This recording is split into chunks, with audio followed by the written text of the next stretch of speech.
குளிர்சாதன பேருந்து உட்பட அனைத்து பேருந்துகளிலும் பயணம் செய்யும் வகையில் 2000 ரூபாய்க்கு மாதாந்திர பயண அட்டை அறிமுகம் செய்யப்பட்டுள்ளது. குளிர்சாதன பேருந்துகள் தவிர்த்து மற்ற அனைத்து பேருந்துகளிலும் பயணம் செய்யும் வகையில் 1000 ரூபாய் மாதாந்திர பயண அட்டை நடைமுறையில் உள்ளது. இந்நிலையில் 2000 ரூபாய் பேருந்து பயண அட்டையை சென்னை மந்தைவெளி பேருந்து நிலையத்தில் போக்குவரத்துத்துறை அமைச்சர் சிவசங்கர் அறிமுகப்படுத்தினார்.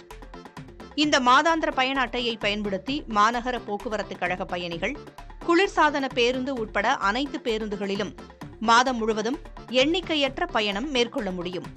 புதிய 2000 ரூபாய் பயண அட்டை அனைத்து மாதாந்திர பயணச்சீட்டு விற்பனை மையங்களிலும் வழங்கப்படும் என சென்னை மாநகர போக்குவரத்துக் கழகம் தெரிவித்துள்ளது.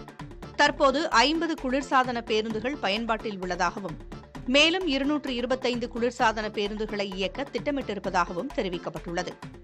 இந்த ஆண்டு இறுதிக்குள் 635 மின்சார பேருந்துகள் பயன்பாட்டிற்கு வரும் என்றும் அதிலும் இந்த பயண அட்டை செல்லும் என்றும் அமைச்சர் சிவசங்கர் தெரிவித்தார்.